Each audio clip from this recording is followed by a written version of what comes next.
लो जी।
आह्वान किया गया क्या?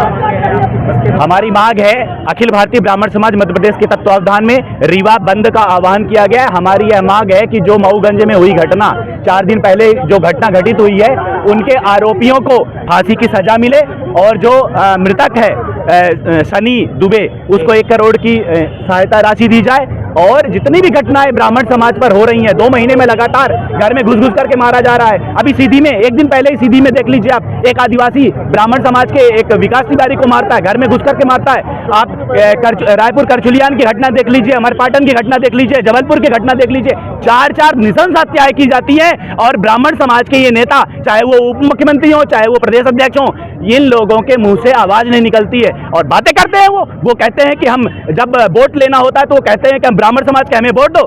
किस बात के लिए वोट दें? काहे के लिए फिर कहते हो कि हम समाज के हैं? आपको मुख्यमंत्री किस लिए बनाया गया? कौन से कोटे से बनाया गया? ब्राह्मण समाज के कोटे से बनाया गया। और अब जब हमारे समाज पर कोई ऐसी उंगली उठती है, किसी पर क्रूर अत्याचार होता है, घटनाएं घटित होती, तो आप चुपचाप बैठ जाते हो और ये कह देते हो कि हमने सांत्वना दे दी। ये कब तक चलेगा? अब ब्राह्मण समाज सब नहीं सहेगा और हमारे साथ पूरा समाज है, सवर्ण समाज है, क्षत्रिय सेना है, कर्णी सेना है, सभी समाज आज हमारे यहाँ एकत्रित हुए हैं। बंद की परमिशन नहीं मिली तो क्या स्थिति है? कितना समर्थन मिला? हमने निवेदन किया है, हमने किसी को जबरदस्ती नहीं किया है। हमने निवेदन किया कि इस अत्याचार हिंसा के प्रति आप सब आइए और 1 दिन का बंद का आह्वान किया और सबने माना। आज तो बंद है लगभग पूरा शहर, आज पूरा शहर बंद है और सबने अपने मन से किया।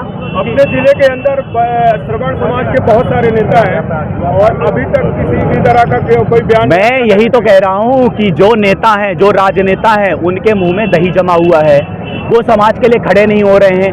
तो जो सामान्य मनुष्य हैं, सामान्य जन हैं, सामान्य समाज के लोग हैं, वो कहाँ जाएं? तो अपनी बात तो रोडों पे करेंगे ना। बुलडोजर कार्रवाई होगी नहीं होगी? बुलडोजर कार्रवाई नहीं होगी तो आप देखिएगा, मध्य प्रदेश में 2 संविधान थोड़ी ना चलेंगे कि अगर कोई आदिवासी पर कोई कुछ हो जाता है, सवर्ण समाज कर देता है, तो उस पर उसका घर तोड़ दिया जाता है, उसके एनओसी की कार्रवाई हो जाती है। तो क्या 2 संविधान चलेंगे? सवर्ण कुछ करे, छोटी सी गलती करते सवर्ण, तो उस पर बुलडोजर चल जाए और दूसरे अन्य समाज के अगर कुछ करते हैं तो उनको वाहवाही और उनके घर जाया जाए? ऐसा थोड़ी ना चलेगा। ब्राह्मण समाज और सवर्ण समाज अब माफ नहीं करेगा। जो श्रवण समाज के नेता हैं, क्या वोट बैंक की वजह से नहीं बोल पा रहे? निश्चित आपने मेरे मुंह की बात छीन ली। जितने भी नेता हैं सवर्ण समाज के, चाहे वो ब्राह्मण समाज के, अरे उप मुख्यमंत्री जी का तो यह गृहग्राम है। आप लोग समझ पा रहे हैं मैं क्या कहना चाह रहा हूँ? आवाज नहीं निकली उनकी। एक स्टेटमेंट अगर आया हो तो आप बता दीजिए मुझे। अगला आपका मिशन क्या होगा अगर नहीं माना? अभी हम अपनी मांगे पुलिस आईजी और कमिश्नर को हम दे रहे हैं। अगर ये नहीं मानी जाती है, एसपी कलेक्टर को नहीं हटाया जाता है, जो हमारी मांगे नहीं मानी जाती हैं, तो उग्र आंदोलन होगा, पूरे मध्य प्रदेश में आंदोलन होगा। क्या नाम है? पंडित पुष्पेंद्र मिश्र, प्रदेश अध्यक्ष, अखिल भारतीय ब्राह्मण समाज मध्य प्रदेश। सर आज रीवा बंद था, ये मऊगंज घटना के लिए जिला मऊगंज की पलरा की घटना को लेकर आज विभिन्न संगठनों ने रीवा बंद का आह्वान किया था। संगठन के पदाधिकारी और सदस्यों ने आज विवेकानंद चौराहे पे एकत्रित होकर शहर में उन्होंने भ्रमण किया और अभी वो वापस विवेकानंद चौराहे पे पहुंच गए हैं। अभी वहां पर ज्ञापन होगा, तो हमारे अधिकारी वहां जाके उनसे ज्ञापन लेंगे। सर, आप लोग भी सतत जो है संपर्क कर रहे हैं विभिन्न संगठनों से जी, क्या अभी संतुष्ट नजर आ रहे हैं? देखिए, उनकी जो डिमांड थी उनके अनुसार समुचित कार्रवाई की जा रही है। अभी आपने आईजी साहब को भी सुना होगा, गिरफ्तारी की कार्रवाई भी प्राथमिकता के आधार पर की जा रही है। इस प्रकरण में न सिर्फ उस युवक की मृत्यु हुई है, बल्कि हमारे एक जांबाज एएसआई रामचरण गौतम भी शहीद हुए हैं, प्रशासनिक अधिकारी भी घायल हुए हैं। ऐसी स्थिति में पुलिस और प्रशासन पूरी प्राथमिकता के आधार पर इसमें कार्रवाई कर रहा है। सर, आगे पुलिस के साथ ऐसी घटनाएं ना हो, उसके लिए क्या कुछ उपाय किए जाएंगे? देखिए, पहली बात तो ये है कि ये कोई साजिशन घटना नहीं लगती है, अकस्मात आवेश में आके ये घटना कारित हुई है।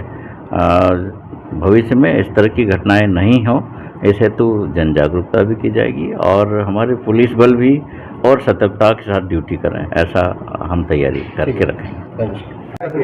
हाँ बताइए। सर, आज रीवा बंद का संगठन द्वारा किया गया आह्वान किया गया था, लेकिन आपने भी देखा होगा कुछ ग्रुप थे, निकले थे, बाजार में भ्रमण किए हैं। जो लोग स्वेच्छा से बंद किए, नहीं तो बाकी खुला रहा है। और अब ये लोग शहर घूम के विवेकानंद पार्क पे पहुंच चुके हैं और वहाँ पे इनका ज्ञापन देने का कार्यक्रम है। एडीएम और एडिशनल एसपी साहब को बोल दिया गया है, जाके उनसे ज्ञापन ले लेंगे।